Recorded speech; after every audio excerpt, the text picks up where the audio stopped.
সেদিন বেড়াতে গিয়ে মেয়ের জন্য একটা লাইট বসানো বেলুন কিনেছিলাম। ফেরার সময় বেলুনটা আমার কাছে রাখতে দিয়ে মেয়ে তার বাবার কোলে বসে ফিরেছিল। বাসায় ফেরার একটু পরেই আমার হাত থেকেই বেলুনটা ফুটো হয়ে গেল। মেয়ে তখন অন্য ঘরে খেলছিল। বেলুন সে শখ করে কিনেছিল, একটাবারও খেলতে পারেনি।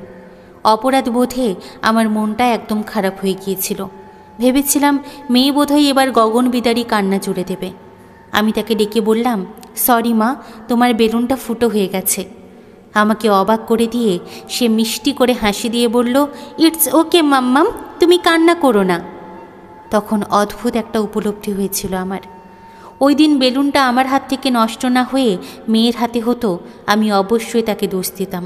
খুব কড়া করে বকা না দিলেও পোলাইটলি হলেও বলতাম এটা তার ভুল। এই একই ঘটনার জন্য আমি শাস্তি না পেলেও সে কিন্তু পেত। আমাদের সন্তানরা পৃথিবীতে এসে আমাদের হাজার দোষ ত্রুটি সত্ত্বেও আমাদের সাদরে গ্রহণ করে নেয়। কখনো বলে না তুমি কেন অন্যদের মতো সফল নও, সুন্দর নও, ভালো নও।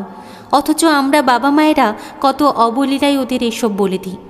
একটা মানুষ যখন হেরে যায় তখন সে সব থেকে বেশি আশ্রয় খোঁজে বাবা মায়ের কাছে। সারা পৃথিবী যখন তার দোষ খুঁজতে থাকে, তাকে ব্যর্থ মনে করে, তখন মানুষটা আশা করে তার বাবা মা অন্তত তাকে বুঝুক। কেন আমি পারিনি সেটা না বলে আমি যে চেষ্টা করেছিলাম সেটা একটু বলুক। দুঃখের ব্যাপার হলো, সন্তানের শরীর খারাপ নিয়ে আমরা যত ভাবি তাদের মন খারাপ নিয়ে ততটা ভাবি না। আমার নিজের একাডেমিক লাইফের গ্রাফ চার্টও এত বেশি সুন্দর না, প্রচুর ফ্ল্যাকচুয়েশনস আছে। সারা জীবন তো আমি টপার ছিলাম না।